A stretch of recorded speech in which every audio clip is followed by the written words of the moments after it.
lot about the adjustable rate mortgages and all the foreclosures, and they coming up with something to save the people from foreclosure because they got these adjustable rate mortgages.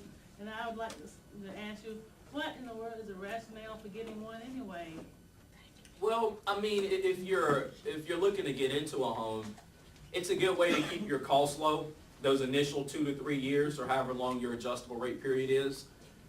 The rationale behind that is that you would, in that 2 to 3 year period, you would get your income up and you'd be able to afford a traditional style mortgage. That was the rationale behind creating the product. And it's a great way for a lot of people, and that's the thing, guys, for a lot of people that worked. You know, we had more minorities become homeowners in the last few years than any other time period in history. And it wouldn't have happened if we didn't have the kind of relaxing of credit and underwriting that we had. So it's a great concept. What happened was a lot of the people that were getting placed in these homes, they were not educated. They weren't educated about what was going on. They didn't completely understand what to expect. And if they were educated, then they would have been able to do what they needed to do in those initial 2 years so that they could afford a traditional mortgage. So that's what it's for.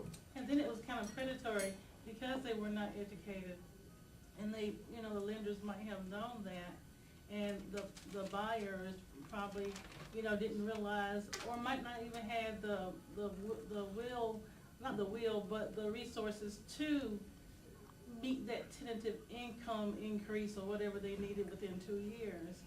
So I think it's been kind of predatory, just like the little lending institution within the neighborhoods, the lower economic neighborhoods, that just, you know, just predatory practices.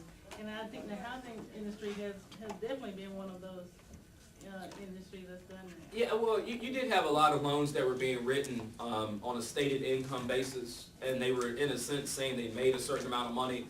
The lenders weren't verifying, they were not verifying if they were making that amount of money, or they weren't even verifying some of the assets that they reported on their application. So, you know, I think the lenders and the borrowers have to share fault on this. I really do. Mainly because if you're going to make a decision to buy a home, if you're going to make that kind of a decision, that's a big decision. And you need to be somewhat independently willing to go out and educate yourself too. And make sure that you understand what you're getting ready to take on, the kind of payments that you're getting ready to take on, the maintenance costs that you're getting ready to take on, and some of the things that you're getting ready to do. I'm not going to go out and buy a car if I haven't learned how to drive it.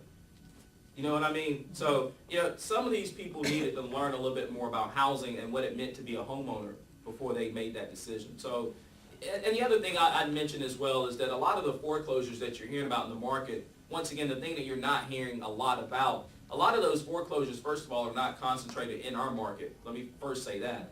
25% of the defaults that you're hearing about are in California. That's 25%. 1 out of every 4 defaults is happening in California. The other states where it's more prevalent are states like Nevada, Florida, Arizona, those kind of states that have very large run-ups in their home values. The other thing to keep in mind is that a lot of the foreclosures you're hearing about are not owner-occupied property. They're not really homeowners, and that's what our politicians aren't telling us. A lot of the foreclosures you're hearing about are investors. They're flippers. They're people that tried to buy houses, and they were going to flip them to the market, but the market shifted on them too quick.